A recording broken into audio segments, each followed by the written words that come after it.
Hi hello ನಮಸ್ಕಾರ ಸ್ನೇಹಿತರೆ. ಏನಾಗ್ತದೆ ಇಲ್ಲಿ ಫೈನಲಿ ಭಾಗ್ಯ ನಿರ್ಧಾರ ಏನಾಗೋಯಿತು, ಅದಕ್ಕೆ ಅತ್ತೆ ಮಾವ ಒಪ್ಕೊಂಡ್ರೆ ಈ ಕಡೆ ಶ್ರೇಷ್ಠಾಗಿ ಆತಂಕ ಯಾಕೆ ಆಗ್ತದೆ, ಇದು ಎಲ್ಲವನ್ನ ಕೂಡ ತಿಳ್ಕೊಬೇಕು ಅಂದರೆ ಈಗಲೇ ನಮ್ಮ ಈ ಚಾನಲ್ನ ಸಬ್ಸ್ಕ್ರೈಬ್ ಮಾಡಿ ಹಾಗೆ ಒಂದು ವಿಷಯವನ್ನು ಪೂರ್ತಿಯಾಗಿ ನೋಡಿ. ಇಲ್ಲಿ ಅಪ್ಪ ಬಂದಿದೆ, ತಾಂಡವ್ನ ಕರ್ಕೊಂಡು ಹೋಗ್ತಾರೆ ಸರಿಯಾಗಿ. ಭಾಗ್ಯ ಮತ್ತು ಕುಸುಮ ಕೂಡ ಅದೇ ಪಾರ್ಕಿಗೆ ಹೋಗ್ತಾರೆ. ಎಲ್ಲರ ಮುಂದೆ ತಾಂಡವ್ ಡಿವೋರ್ಸ್ ಕಳಿಸಿರು ಸತ್ಯ ಬಟಾಬೈಲಾಗತ್ತೆ. ಅಪ್ಪ ಅಮ್ಮ ಎಷ್ಟೇ ಬುದ್ಧಿ ಹೇಳ್ತಿದ್ರು ಕೂಡ ತಾಂಡವ್ ತನ್ನ ಮುಂಡಟನ ಬಿಡ್ತಾನೆ ಇಲ್ಲ. ತಾನು ಮಾಡಿದ್ದೇ ಸರಿ, ಹೋಗ್ತಿರೋ ಹಾದಿನೇ ಸರಿ ಅಂತ ಹೇಳ್ತಿದ್ದಾನೆ.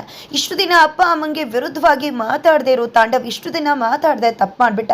ಅವತ್ತೇ ಮಾತಾಡಿದ್ರೆ ಇವತ್ತು ನನಗಿಂತ ಪರಿಸ್ಥಿತಿನೇ ಬರ್ತಿರ್ಲಿಲ್ಲ. ಹಾಗಂತ ಈಗಲೂ ಕೂಡ ಸೈಲೆಂಟ್ ಆಗಿದ್ರೆ ನನ್ನ ಜೀವನನ ನಾನೇ ಹಾಳು ಮಾಡ್ಕೊಳಂಗಾಗತ್ತೆ. ನನ್ನ ಮಗಳು 10ನೇ ಕ್ಲಾಸ್ ಓದ್ತಿದ್ದಾಳೆ, ಅವಳೇ ಧೈರ್ಯವಾಗಿ ಮಾತಾಡ್ತಾಳೆ. ಅಂಥದ್ರಲ್ಲಿ ಈಗಲೂ ಕೂಡ ನಾನು ಮಾತಾಡಲಿಲ್ಲ ಅಂದರೆ ನನ್ನ ಜನ್ಮಕ್ಕೆ ನಾಚಿಕೆ ಆಗಬೇಕು. ನೋಡಪ್ಪ, ನೀವು ಏನೇ ಹೇಳಿದ್ರು ಕೂಡ ನಾನು ಭಾಗ್ಯ ಜೊತೆ ಬದುಕೋದಿಲ್ಲ, ನನಗೆ ಭಾಗ್ಯ ಬೇಕಾಗಿಲ್ಲ ಅಂತಾರೆ. ಈ ಕಡೆ ಭಾಗ್ಯ ಜೊತೆ ಕೂಡ ಅರ್ಥ ಮಾಡಿಸೋಕೆ ಟ್ರೈ ಮಾಡ್ತಿದ್ದಾರೆ. ನೋಡು ಭಾಗ್ಯ, ಅರ್ಧ ವರ್ಷಗಳು ಮುಗ್ದೋಗಿದೆ, ಅರ್ಧ ಜೀವನ ಕಳೆದು ಬಿಟ್ಟಿದ್ದೀವಿ, ಇನ್ನು ಅರ್ಧ ಜೀವನನಾದರೂ ಖುಷಿಯಿಂದ ಇರೋಣ. ನನ್ನ ಅಪ್ಪ ಅಮ್ಮ ನನ್ನ ಮಕ್ಕಳನ್ನ ನನಗೆ ಬಿಟ್ಕೊಟ್ಟು ದೂರ ಹೋಗ್ಬಿಡು ಅಂತ ಕೇಳ್ಕೊತಿದ್ದಾರೆ. ಈ ಮಾತನ್ನು ಕೇಳಿದ್ದೆ ಭಾಗ್ಯ ಕುಸ್ತು ಹೋಗ್ತಾಳೆ. ಈ ಕಡೆ ಕುಸುಮ ಮತ್ತು ಧರ್ಮ ಅಂಕಲ್ ಇಬ್ಬರು ಕೂಡ, ನೋಡಮ್ಮ ಭಾಗ್ಯ, ಏನೂ ಹೆದರ್ಕೋಬೇಡ, ಆ ರೀತಿ ಆಗೋದಿಲ್ಲ, ನಾವು ಬಿಡೋದಿಲ್ಲ, ಅವನ ಜೊತೆ ಮಾತಾಡ್ತೀವಿ, ಅವನಿಗೇನು ತಲೆ ಕೆಟ್ಟ ಆ ರೀತಿ ಮಾತಾಡ್ತಿದ್ದಾನೆ, ಅದನ್ನೆಲ್ಲ ಸೀರಿಯಸ್ ಆಗಿ ತಗೋಬೇಡ ಅಂತ ಹೇಳ್ತಿದ್ದಾರೆ. ಆದರೆ ಇಲ್ಲಿ ತಾಂಡವ್ ಮಾತ್ರ, ನೋಡು ಭಾಗ್ಯ, ನಾನು ಏನು ಹೇಳಿದ್ನು ಎಲ್ಲವೂ ಕೂಡ ನಿಜ. ನನ್ನ ಅಪ್ಪ ಅಮ್ಮನ ನನ್ನ ಮಕ್ಕಳನ್ನ ತುಂಬ ಚೆನ್ನಾಗಿ ನೋಡ್ಕೋತೀನಿ, 24 hours ಅವರಿಗೆ ಅವೈಲೇಬಲ್ ಇರ್ತೀನಿ, ಅವ್ರಿಗೆ ಬೇಕಂದಾಗ ನಾನು ಅವ್ರ ಜೊತೆ ಇರ್ತೀನಿ. ದುಡ್ಡಿನ ಕಷ್ಟ ಕೂಡ ಇರಲ್ಲ, ನಿನಗೂ ಕೂಡ ದುಡ್ಡು ಬೇಕು ಅಂದರೆ ನಾನು ಎಷ್ಟು ಬೇಕಿದ್ರೂ ಕೊಡ್ತೀನಿ. ಆದರೆ ದಯವಿಟ್ಟು ನನ್ನಿಂದ ದೂರ ಹೋಗ್ಬಿಡು, ನನ್ನಿಂದ ದೂರ ಹೋದ ತಕ್ಷಣ ನನ್ನ ಜೀವನ ಚೆನ್ನಾಗಿರತ್ತೆ, ನನ್ನ ಅಪ್ಪ ಅಮ್ಮ ನನ್ನ ಮಕ್ಕಳ ಜೊತೆ ನಾನು ತುಂಬಾ ಚೆನ್ನಾಗಿರ್ತೀನಿ ಅಂತ ಹೇಳ್ತಿದ್ದಾರೆ. ಈ ಕಡೆ ಅಪ್ಪ ಮತ್ತು ಅಮ್ಮ ಇಬ್ಬರು ಕೂಡ ಏನು ಮಾತಾಡ್ತಿದ್ಯಾ ತಾಂಡವ್, ನಿನ್ಗೇನು ತಲೆ ಕೆಟ್ಟಿದ್ಯಾ ಅಂತ ಹೇಳ್ತಿದ್ರೆ, ಈ ಕಡೆ ತಾಂಡವ್ ಮಾತ್ರ ತನ್ನ ಮಾತುಗಳನ್ನ ನಿಲ್ಲಿಸ್ತಾನೆ ಇಲ್ಲ. ನೋಡು, ದುಡ್ಡಿನ ಸಮಸ್ಯೆ ಇರುತ್ತೆ, ಆ ದುಡ್ಡಿನ ಸಮಸ್ಯೆ ಕೂಡ ಅಪ್ಪ ಅಮ್ಮಂಗೆ ಇರೋದಿಲ್ಲ. ನೀನೇನು ಮಾಡ್ತೀಯಾ, ಅಪ್ಪ ಅಮ್ಮನ ಮತ್ತು ಮಕ್ಳ ಜೊತೆ ಇದ್ದು ನೀನು ಅವ್ರನ್ನ ನೋಡ್ಕೊಳಕ್ಕಾಗತ್ತಾ? ದುಡ್ಡಿನ ಕಷ್ಟ ಎಲ್ಲ ಕೂಡ ಬರುತ್ತೆ, ಅವ್ರನ್ನ ನಂತರ ನೀನು ನೋಡ್ಕೋತೀಯ, ನಿನ್ನಿಂದ ಸಾಧ್ಯನ ಆಗೋದಿಲ್ಲ ಭಾಗ್ಯ, ಅದಕ್ಕೆ ಹೇಳ್ತಿದ್ದೀನಿ ನೋಡು ಅಂತ ಹೇಳ್ತಿದ್ದಾರೆ. ಈ ಕಡೆ ಅಪ್ಪ ಬಂದು ಕಪ್ಪಾಳಕ್ಕೆ ಬಾರ್ಸೇ ಬಿಡ್ತಾರೆ. ಏನು ಮಾತಾಡ್ತಿದ್ಯಾ, ನನ್ನ ಸೊಸೆಗೆ ಡಿವೋರ್ಸ್ ಕೊಡ್ತೀನಿ ಅಂತಿದ್ಯಾ, ಈ ರೀತಿ ಎಲ್ಲ ಮಾತಾಡ್ತಿದ್ಯಾ ಅಂದಾಗ, ಏನಪ್ಪ ಏನು ಮಾಡಿಬಿಟ್ರಿ ನೀವು, ನನಗೇನೆ ಬಾರಿಸ್ಬಿಟ್ರಾ, ನಿನ್ನ ಮಗನೇ ಬೆಳೆದು ದೊಡ್ಡವನಾಗಿದ್ಯಾ, ಫ್ರೆಂಡ್ಸ್ ಥರ ಇರ್ತೀವಿ ಅಂತ ಹೇಳಿ ನೀವು ನನಗೆ ಹೊಡೆದ್ಬಿಟ್ರ, ನನ್ನನ್ನು ಎಷ್ಟೆಲ್ಲ ಪ್ರೀತಿ ಮಾಡ್ತಿದ್ರಿ ನೋಡಿದ್ಯಾ ಭಾಗ್ಯ, ಈಗ ನನ್ನ ಅಪ್ಪ ಹೊಡೆದ್ರು, ಅದಕ್ಕೂ ಕೂಡ ನೀನೇ ಕಾರಣ. ನೋಡು, ಅವ್ರಿಗೆ ಮಗಂಗಿಂತ ಸೊಸೆನೇ ಹೆಚ್ಚಾಗೋದೆ, ನನ್ನ ಮನೆ, ನನ್ನ ಫ್ಯಾಮಿಲಿ, ನನ್ನ ಮಕ್ಕಳು ಎಲ್ಲರನ್ನ ಕೂಡ ಕಿತ್ಕೊಂಡ್ಬಿಟ್ಟೆ ನೀನು. ನನ್ನ ಅಪ್ಪ ಅಮ್ಮ ನನಗೆ ಎಷ್ಟು ಇಷ್ಟಪಡ್ತಿದ್ರು, ನನ್ನ ಜೀವನದ ಉದ್ದೇಶವೇ ಒಬ್ಬ ಒಳ್ಳೆ ಮಗ ಅಂತ ಅನ್ನಿಸ್ಕೊಳ್ಳೋದು.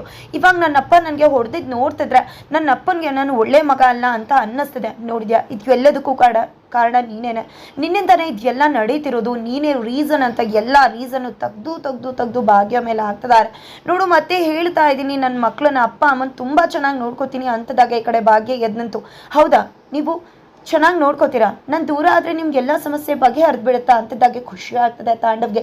ಏನು ಮಾತಾಡ್ತಿದ್ಯಮ್ಮ ಭಾಗ್ಯ ನೀನು, ಅವ್ನಿಗೇನೋ ತಲೆ ಕೆಟ್ಟಿದೆ ಅಂದರೆ ನೀನು ಕೂಡ ಇದೇ ರೀತಿ ಮಾತಾಡ್ತಿದ್ಯಾ ಅಂತ ಕುಸುಮ ಮತ್ತು ಧರ್ಮ ಅಂಕಲ್ ಹೇಳ್ತಿದ್ದಾರೆ. ಹೇಳಿ, ನೀವು ಮಕ್ಳನ್ನ ಏನು ಮಾಡ್ತೀರಾ ಅಂದಾಗ, ಮಕ್ಳನ್ನ ಚೆನ್ನಾಗಿ ನೋಡ್ಕೋತೀನಿ, ನಿನಗೆ ಗೊತ್ತಿದೆ ಅಲ್ವಾ ಮಕ್ಳನ್ನ ನಾನು ಎಷ್ಟು ಜೀವ ಬಿಟ್ಟು ಸಾಯ್ತೀನಿ ಅಂತ ಅಂತಿದ್ದಾಗೆ ಅತ್ತೆ ಮಾವ ಅಂದಾಗ, ಅವ್ರು ನಿನ್ಗೆ ಅತ್ತೆ ಮಾವ ಅಂದರೆ ಅವ್ರು ನನ್ನ ಅಪ್ಪ ಅಮ್ಮ, ಅವ್ರ ಬಗ್ಗೆ ಹೇಳ್ತಿದ್ಯಲ್ಲ, ನನಗೆ ಅವ್ರು ದೇವ್ರಿದ್ದಾಗೆ, ಅವ್ರು ನಾನು ನೋಡ್ಕೊಳ್ಳೋದಿಲ್ವಾ, ತುಂಬ ಚೆನ್ನಾಗಿ ನೋಡ್ಕೋತೀನಿ, ನೀನು ಎಷ್ಟು ಚೆನ್ನಾಗಿ ನೋಡ್ಕೋತಿದ್ಯಾ ಅಷ್ಟು ಹತ್ಪಟ್ಟು ಚೆನ್ನಾಗಿ ನೋಡ್ಕೋತೀನಿ, ಅವ್ರಿಗೆ ಒಂದು ಕೊರತೆ ಇರದಾರಂಗೆ ನೋಡ್ಕೋತೀನಿ ಅಂದಾಗ, ಹೌದಾ, ಎಷ್ಟು ದಿನ ನೀವು ಅಪ್ಪ ಅಮ್ಮನ ಕಷ್ಟಕ್ಕಾಗಿದ್ದೀರಾ, ಎಷ್ಟು ದಿನ ಬಂದಿದ್ದೀರಾ ಅಂತ ಹೇಳಿ ಪ್ರಶ್ನೆ ಮಾಡ್ತಿದ್ದಾಳೆ.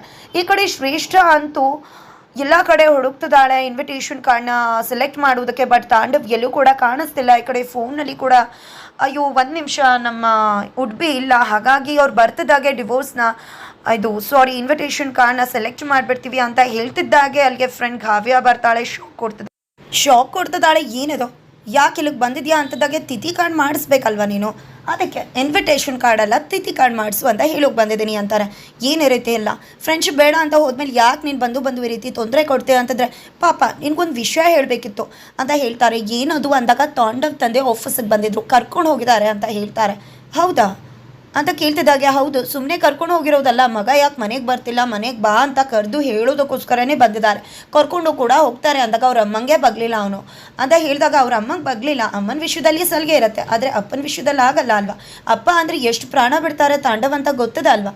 ಅಪ್ಪ ಬ್ಲ್ಯಾಕ್ ಮೇಲ್ ಮಾಡು, ಎಮೋಷ್ನಲಿನೋ ಬ್ಲಾಕ್ ಮಾಡು, ಫೈನಲಿ ಒತ್ತಾಯ ಮಾಡೋ ಕರ್ಕೊಂಡು ಹೋಗ್ತಾರೆ. ಆಮೇಲೆ ಏನು ಮಾಡ್ತೀಯ, ಆಮೇಲೆ ಏನು ಮಾಡಬೇಕಾಗಿರೋದು, ತಿಥಿ ಕಾಡೆ ಅಲ್ವಾ ಅಂತ ಹೇಳ್ತಿದ್ರೆ ಈ ಕಡೆ ಶ್ರೇಷ್ಠಾಗಂತೂ ಹೋಗ್ತದೆ, ಏನು ಮಾಡಬೇಕು ಅಂತ ಗೊತ್ತಾಗ್ತಿಲ್ಲ. ಫೈನಲಿ ಅವ್ರು ಅದೇ ರೀತಿ ತಾಂಡವ್ನ ಕರ್ಕೊಂಡು ಹೋದ್ರೆ ಒಳ್ಳೇದು ಅಂತ ಹೇಳ್ತಿದ್ದಾಳೆ ಕಾವ್ಯ. ಇದೆಲ್ಲ ಈ ಕಡೆ ನಡೀತಾ ಇದ್ರೆ ಆ ಕಡೆ ಸುಂದ್ರಿ ಮಲ್ಕೊಂಡ್ಬಿಡ್ತಾರೆ, ಈ ಕಡೆ ಅಂತೂ ಪೂಜಾ ಹೇಗೂ ಮಲ್ಕೊಂಡ್ಬಿಡ್ತಾಳೆ. ಮೇಲೋಗಿ ಚೆಕ್ ಮಾಡೋಣ ಅಂತ ಅಂದ್ಕೊಂಡ್ರೆ ಫೈನಲಿ ಸುಂದ್ರಿ ಕಣ್ಣಲ್ಲಿ ನಿದ್ದೆನೇ ಇಲ್ಲ, 2 ಕಣ್ಣಲ್ಲೂ ಕೂಡ ಎಚ್ಚರಾಗಿದ್ದಾರೆ. ಎಲ್ಲೂ ಹೋಗ್ತಾ ಇದೆಯಾ, ಹೊಟ್ಟೆ ಹಸ್ವಾಗ್ತಾ ಇದೆಯಾ, ಊಟ ಬೇಕಾ ಅಂದಾಗ ಅವಾಗ ಹೋಗಿ ನೀರು ಕುಡಿ ಅಂದ, ಈಗ ನೀನೇ ಬೇಯಿಸ್ಕೊಂಡು ತಿನ್ನು ಅಂತೀಯ ಅಂದಾಗ ಆ ರೀತಿ ಅನ್ನಲ್ಲ, ಆರ್ಡರ್ ಮಾಡಿಬಿಡು ಇಬ್ರಿಗೂ, ಚೆನ್ನಾಗಿ ಬಾರಿಸ್ಬೇಡ, ನನ್ನ ಮಗ ಬರ್ತದಾಗೆ ಕೊಟ್ಬಿಡ್ತೀನಿ ಅಂದರೆ ಏನದು ನನ್ನ ಕೈ ತುಂಬಾ ನೋಗ್ತಿದೆ, ನನ್ನ ಕೆಲಸ ಇಲ್ಲ ಅಂತ ಅಂದ್ಕೊಂಡಿದ್ದ, ನನ್ನ ಕೆಲಸ ಇದೆ, ಮೊದಲು ನಿನ್ನ ಮಗ ಸೊಸೆನ ಬೇಗ ಬರೋಕೆ ಹೇಳು ಅಂದಾಗ ಹೌದಾ ಕೆಲಸ ಮುಗಿಸ್ಕೊಂಡು ಬಂದ್ಬಿಡು, ಅಷ್ಟರಲ್ಲಿ ಅವರು ಬಂದಿರ್ತಾರೆ ಅಂದಾಗ ಯಾಕೆ ಬಾಗ್ಲಾಕೊಂಡು ಹೋಗ್ಬಿಡೋಣ ಅಂತಾನ, ಫೋನ್ ಮಾಡು ಮೊದಲು ಅಂದಾಗ ಅವ್ರು ಜಾಬಲ್ಲಿದ್ದಾರೆ ಕೆಲಸ ಮಾಡ್ತಿರ್ತಾರೆ ಅಂದಾಗ ಅದೆಲ್ಲ ನಂಗೆ ಗೊತ್ತಿಲ್ಲ, ಫೋನ್ ಮಾಡಿ ಕರಿ ಅಂತ ಹೇಳ್ತಿದ್ದಾರೆ. ಈ ಕಡೆ ಭಾಗ್ಯ ಸಖತ್ತಾಗೆ ಕ್ಲಾಸ್ ತೊಗೋತಿದ್ದಾಳೆ ತಾಂಡವ್ಗೆ. ಏನದು ಏನು ಅಂದ್ಕೊಂಡಿದ್ರ, ದೇವ್ರಿಗೆ ಒಮ್ಮೆ ದೀಪ ಹಚ್ಚಿದ್ರೆ ಒಂದಿನಕ್ಕೆ ಸಾಕು, ಅದಕ್ಕೆ ಅವ್ನು ತೃಪ್ತಿ ಆಗಬಹುದು. ಆದರೆ ಮನೇಲಿರೋ ದೇವ್ರುಗಳನ್ನ ಆ ರೀತಿ ನೋಡ್ಕೊಳ್ಳೋದಲ್ಲ. ಆ ಕೈಕಾಲು ನೋವು ಬಂದಾಗ ಮಸಾಜ್ ಮಾಡಬೇಕು, ಗ್ಯಾಸ್ಟ್ರಿಕ್ ಆದಾಗ ಕಷಾಯ ಮಾಡಿಕೊಡ್ಬೇಕು, ಎದೆ ನೋವು ಬಂದಾಗ ಅವ್ರ ಪಕ್ಕಕ್ಕಿಟ್ಟು ನೋಡ್ಕೋಬೇಕು. ದೇವ್ರಂಥ ಮಕ್ಕಳಿಗೆ ಅವಶ್ಯಕತೆ ಬಿದ್ದಾಗ ಅವ್ರ ಜೊತೆ ಇರಬೇಕು, ಹುಷಾರಿಲ್ದಾಗ ಅವ್ರನ್ನ ಹಗಲು ರಾತ್ರಿ ನೋಡ್ಕೋಬೇಕು. ಇದನ್ನೆಲ್ಲ ಯಾವತ್ತು ಮಾಡಿದ್ದೀರಾ ನೀವು? ದೇವ್ರುಗಳನ್ನ ನೋಡ್ಕೊಳ್ಳೋದು ಅಷ್ಟು ಸುಲಭ ಅಂತ ಅಂದ್ಕೊಂಡ್ಬಿಟ್ಟಿದ್ದೀರಾ ಅಂತ ಹೇಳಿ ತಾಂಡವ್ಗೆ ಕ್ಲಾಸ್ ತೊಗೋತಿದ್ದಾಳೆ. ಎಷ್ಟು ದಿನ ನೋಡ್ಕೊಂಡಿದ್ದೀರ? ನಾನು ಕೂಡ ನೋಡಿದ್ದೀನಿ ಎಷ್ಟು ಬಾರಿ ನೀವು ಅವ್ರನ್ನ ನೋಡ್ಕೊಂಡಿದ್ದೀರಾ ಅಂತ. ನಾನು ದೂರ ಆದರೆ ಎಲ್ಲ ಕೂಡ ಸರಿ ಆಗುತ್ತೆ ಅಂತ ಹೇಳ್ತಿದ್ರ ಅಲ್ವಾ? ಹಾಗಿದ್ರೆ ನಾನು ದೂರ ಆದರೆ ಎಲ್ಲ ಕೂಡ ಸರಿ ಆಗುತ್ತಾ? ಸರಿ ಆಯಿತು ಬಿಡಿ, ನಾನು ದೂರ ಆದರೆ ಎಲ್ಲ ಸರಿ ಆಗುತ್ತೆ ಅಂದರೆ ನಾನು ದೂರನೇ ಹೋಗ್ಬಿಡ್ತೀನಿ ಅಂತ ಹೇಳ್ತಿದ್ದಾಗೆ ಈ ಕಡೆ ತಾಂಡವ್ಗಂತೂ ಫುಲ್ ಖುಷಿ ಆಗ್ತದೆ. ಏನವಾಗ ನಿನ್ಗೇನು ತಲೆ ಕೆಟ್ಟಿದ್ಯಾ? ಅವ್ನಿಗೇನೋ ತಲೆ ಕೆಟ್ಟ ಆ ರೀತಿ ಮಾತಾಡ್ತಿದ್ದಾನೆ ಅಂದರೆ ನೀನು ಕೂಡ ಅದೇ ರೀತಿ ತಲೆ ಕೆಟ್ಟು ಮಾತಾಡ್ತಿದ್ಯಲ್ಲ, ನಿನ್ಗೇನು ಬುದ್ಧಿ ಹೇಳಬೇಕಾ? ಯಾಕಿಂತ ಮಾತುಗಳನ್ನ ಆಡ್ತಿದ್ಯಾ ಅಂತ ಅತ್ತೆ ಕೂಡ ಕೇಳ್ತಿದ್ದಾರೆ. ಇಲ್ಲ ಅತ್ತೆ, ಅವ್ರು ಏನು ಹೇಳ್ತಿದ್ದಾರೋ ಅದನ್ನೆಲ್ಲ ಸರಿಯಾಗಿ ಹೇಳ್ತಿದ್ದಾರತ್ತೆ. ಯಾವುದೇ ಒಂದು ಸಂಬಂಧ ಕೂಡ ಒತ್ತಾಯದಿಂದ ನಿಲ್ಲೋದಿಲ್ಲ, ಇದೇ ಒತ್ತಾಯದಿಂದಾನೆ ಮದುವೆ ಆಯಿತು. ನಾವಿಬ್ಬರು ಚೆನ್ನಾಗೇ ಇರಲಿಲ್ಲ, ಹೊರಗಡೆ ಚೆನ್ನಾಗಿದ್ವಿ, ಆದರೆ ಒಳಗಡೆ ನಮ್ಮ ಸಂಬಂಧ ಇದಕ್ಕಿಂತ ಏನೂ ಹೊರತಾಗಿರಲಿಲ್ಲ, ಇದೇ ರೀತಿ ಇತ್ತು. ಅವ್ರು ಹೇಳಿದ್ದು ಅರ್ಥ ಇದೆ ಅಲ್ವಾ? ಒತ್ತಾಯದಿಂದ ಎಷ್ಟು ದಿನ ಅಂತ ಬದುಕೋಕ್ಕಾಗತ್ತೆ ಅಡ್ಜಸ್ಟ್ ಮಾಡಿಕೊಂಡು? ಖಂಡಿತ ಒತ್ತಾಯದಿಂದ ಬದುಕು ಕಟ್ಟೋದು ತುಂಬಾ ಅಸಾಧ್ಯ, ಅದು ನನಗೂ ಕೂಡ ಗೊತ್ತಿದೆ. ಅವ್ರು ಹೇಳ್ತಿರೋದು ಕೂಡ ನಿಜವಾಗಿ ಅರ್ಥ ಇದೆ. ಅದಕ್ಕೋಸ್ಕರ ನಾನು ಕೂಡ ನಿರ್ಧಾರ ಮಾಡ್ತಿದ್ದೀನಿ. ಆಯಿತು, ನಾನು ದೂರ ಹೋಗೋದ್ರಿಂದ ಎಲ್ಲ ಸರಿ ಹೋಗುತ್ತೆ, ನೀವು ನೆಮ್ಮದಿಯಾಗಿರ್ತೀರಾ, ನೀವು ಖುಷಿ ಆಗುತ್ತೆ ಅನ್ನೋದಾದರೆ ಖಂಡಿತ ನಾನು ದೂರ ಹೋಗೋ ನಿರ್ಧಾರ ಮಾಡ್ತೀನಿ, ದೂರ ಹೋಗ್ತೀನಿ ಅಂತ ಹೇಳ್ತಿದ್ದಾರೆ. Thank you Bhagya, thank you so much ಅಂತ ಹೇಳ್ತಿರೋ ತಾಂಡವ್ಗೆ ಒಂದು ಬಿಗ್ ಟ್ವಿಸ್ಟ್ ಇದೆ, ಬಿಗ್ ಶಾಕ್ ಕೊಡ್ತಾಳೆ ಈ ಕಡೆ ಭಾಗ್ಯ. ಆದರೆ ಒಂದು ಕಂಡೀಷನ್ ಇದೆ, ಒಂದು ಷರತ್ತಿದೆ. ಆ ಷರತ್ಗೆ ನೀವು ಒಪ್ಕೊಂಡ್ರೆ ಮಾತ್ರ ನಾನು ದೂರ ಹೋಗ್ತೀನಿ ಅಂತ ಹೇಳ್ತಿದ್ದಾಗೆ ಹಿಡಿದಿರೋ ಕೈನ ಹಾಗೆ ಬಿಟ್ಟು ಶಾಕ್ ಆಗ್ತಿದ್ದಾನೆ ತಾಂಡವ್. ಹಾಗಿದ್ರೆ ಏನಪ್ಪ ಭಾಗ್ಯ ಹೇಳೋಕೆ ಹೊರಟಿದ್ದಾಳೆ ಅನ್ನೋದೇ ನಿಜವಾಗ್ಲೂ ಕ್ಯೂರಿಯಸ್. ಇದೆಲ್ಲ ಒಂದು ಸೈಡ್ ನಡೀತಾ ಇದ್ರೆ ಆ ಕಡೆ ಪೂಜಾ ಅಂತೂ ಮೊದಲು ಯಾರು ಅಂತ ತಿಳ್ಕೊಬೇಕು ಅನ್ನೋ ಕುತೂಹಲದಲ್ಲಿದ್ದಾಳೆ. ಈ ಕಡೆ ಶ್ರೇಷ್ಠ ಕಾಲ್ ಮಾಡಿದ್ರೆ ಕಾಲ್ ಪಿಕ್ ಮಾಡ್ತಿಲ್ಲ, ಮಗಂಗೆ ಕಾಲ್ ಮಾಡು ಅಂದರೆ ಮಗಂಗೆ ಕಾಲ್ ಮಾಡೋಕ್ಕೆ ಹೆದರ್ಕೋತಿದ್ದಾರೆ ಸುಂದ್ರಿ. ಅವ್ನು ತುಂಬಾ ಕೋಪಿಷ್ಟ, ನಾನಂತೂ ಅವನು ಕಾಲ್ ಮಾಡೋದಿಲ್ಲ ಅಂತ.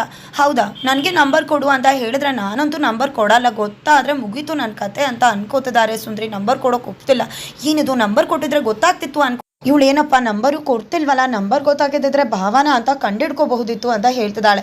ಆದರೆ ಇಲ್ಲಿ ನಾನೇ ಕಾಲ್ ಮಾಡ್ತೀನಿ, ನಂಬರ್ ಅಂತೂ ಕೊಡಲ್ಲ ಅಂತ ಅಂದ್ಕೊಂಡಿದ್ದೆ. ಸುಂದ್ರಿ ಅವರೇ ಕಾಲ್ಗೆ ಟ್ರೈ ಮಾಡೋ ನಾಟಕ ಮಾಡ್ತಿದ್ದಾರೆ.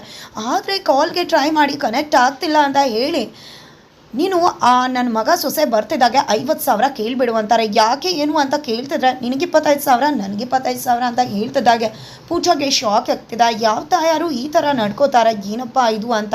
ನಂತರ ಈ ಕಡೆ ಭಾಗ್ಯ ಕಂಡೀಷನ್ ಏನು ಅಂತ ಕೇಳ್ತಿದ್ರೆ ಭಾಗ್ಯ ಹಾಕೋ ಕಂಡೀಷನ್ ತಾಂಡವ್ಗೆ ಒಪ್ಪಿಗೆ ಆಗ್ತದೆ. ಬಿಕಾಸ್ ನಾನು 7 ದಿನ ಮನೇಲಿರೋದಿಲ್ಲ, ಆ 7 ದಿನದಲ್ಲಿ ನೀವು ಅತ್ತೆ ಮಾವ ಮಕ್ಕಳನ್ನ ಹೇಗೆ ನೋಡ್ಕೋತೀರಾ ಅನ್ನೋದ್ರ ಮೇಲೆ ನೀವು ಸರಿಯಾಗಿ ನೋಡಿಕೊಂಡ್ರೆ 8ನೇ ದಿನ ನಾನು ನೀವು ಕಳಿಸೋ ಡಿವೋರ್ಸ್ ಪೇಪರ್ಗೆ ಸಿಗ್ನೇಚರ್ ಹಾಕ್ತೀನಿ ಅಂತ ಹೇಳ್ತಾರೆ. ಏನು ಮಾಡ್ತಿದ್ದಾಳೆ ಭಾಗ್ಯ ಅಂತ ತಲೆ ಮೇಲೆ ಕೈ ಹಿಡ್ಕೋತಿದ್ರೆ ಕುಸುಮ ಅವರು ಖಂಡಿತ ಭಾಗ್ಯ ಅಂತ ಹೇಳಿ ತಾಂಡವ್ ಖುಷಿಯಿಂದ ಒಪ್ಕೋತಿದ್ದಾನೆ. ನೀವು ಮನೆಗೆ ಬರಬೇಕು, ಆ ಮನೆಗೆ ನಾನು ಹೊರಡೋಕ್ಕೂ ಮುನ್ನ ಅಂತ ಕಂಡೀಷನ್ ಆಗ್ತಾಳೆ. ತಾಂಡವ್ ಕೂಡ ಸರಿ ಆಯಿತು, ನೀನು ಹೊರಡೋಕ್ಕೂ ಮುನ್ನ ನಾನು ಮನೆಗೆ ಬರ್ತೀನಿ, ಆಮೇಲೆ ನಿನ್ನ ಮನೆಯಿಂದ ಆಚೆ ಹೋಗು, 7 ದಿನದೊಳಗೆ ನಾನು ಎಷ್ಟು ಚೆನ್ನಾಗಿ ನನ್ನ ಅಪ್ಪ ಅಮ್ಮ ನನ್ನ ಮಕ್ಕಳನ್ನ ನೋಡ್ಕೋತೀನಿ ಅಂತ ತೋರಿಸ್ತೀನಿ, ಸಿಗ್ನೇಚರ್ ಹಾಕು ಅಂತ ಹೇಳ್ತಾರೆ. ಖಂಡಿತ ನನಗೆಲ್ಲ ಕೂಡ ಅರ್ಥ ಆಗಿದೆ, ಕೆಲವನ್ನ ಕೂಡ ಅರ್ಥ ಮಾಡ್ಕೊಂಡಿರೋದ್ರಿಂದನೇ ಈ ರೀತಿ ಹೇಳ್ತಾ ಇದ್ದೀನಿ. ಬಟ್ ನೀವೇನಾದರೂ ಅತ್ತೆ ಮಾವ ಮಕ್ಕಳನ್ನ ಚೆನ್ನಾಗಿ ನೋಡ್ಕೊಳ್ಳಿಲ್ಲ ಅಂದರೆ ನೀವು ನಾನು ಹಾಕೋ ಕಂಡೀಷನ್ಗೆ ಒಪ್ಕೋಬೇಕು, ಡಿವೋರ್ಸ್ನ ಕೇಳ್ಕೂಡ್ದು ಅಂತ ಕೂಡ ಕಂಡೀಷನ್ ಆಗ್ತದಾಳೆ. ಫೈನಲಿ ಖಂಡಿತವಾಗೂ ತಾಂಡವ್ಗೆ ಚೆನ್ನಾಗಿ ನೋಡ್ಕೊಳ್ಳೋಕೆ ಸಾಧ್ಯನಾ? ಖಂಡಿತವಾಗಿ 100% ಅದು ಸಾಧ್ಯನೇ ಇಲ್ಲ. ಈ ಕಡೆ ತಾಂಡವ್ ಮನೆಗೆ ಹೋಗೋಕೆ ಒಪ್ಕೊಂಡಿರೋ ವಿಷಯ ಶ್ರೇಷ್ಠಾಗೆ ಗೊತ್ತಾಗ್ತಿದ್ದಾಗೆ ಏನು ಮಾಡ್ತಿದ್ಯಾ ತಾಂಡವ್ ನೀನು ಅಂತ ಹೇಳ್ತಿದ್ರೆ, ಖಂಡಿತ ಈಗ ಹೋಗ್ತೀನಿ, ಮನೆಯವ್ರು ನೋಡ್ಕೋತೀನಿ, ಭಾಗ್ಯ ಡಿವೋರ್ಸ್ ಕೊಡ್ತಾಳೆ, ಆಮೇಲೆ ನಾವಿಬ್ಬರು ಆರಾಮಾಗಿ ಮದುವೆ ಆಗ್ಬೋದು ಅಂತ ಹೇಳ್ತಿದ್ದಾನೆ. ಹಾಗಿದ್ರೆ ಏನಾಗ್ಬೋದು ಇಲ್ಲಿ, ಏನಾಗುತ್ತೆ ಆ ಕಡೆ ತರುಣ್ ತಾಂಡವ್ ಒಬ್ಬರೇ ಅನ್ನೋದು ಗೊತ್ತಾಗ್ಬಿಡತ್ತಾ ಪೂಜಾಗೆ? ಏನಾಗುತ್ತೆ ತಿಳ್ಕೊಬೇಕು ಅಂದರೆ ಈಗಲೇ ನಮ್ಮ ಚಾನಲ್ನ ಸಬ್ಸ್ಕ್ರೈಬ್ ಮಾಡಿ ಮುಂದಿನ ವೀಡಿಯೋಗೋಸ್ಕರ ವೇಟ್ ಮಾಡೋದನ್ನು ಮರಿಬೇಡಿ.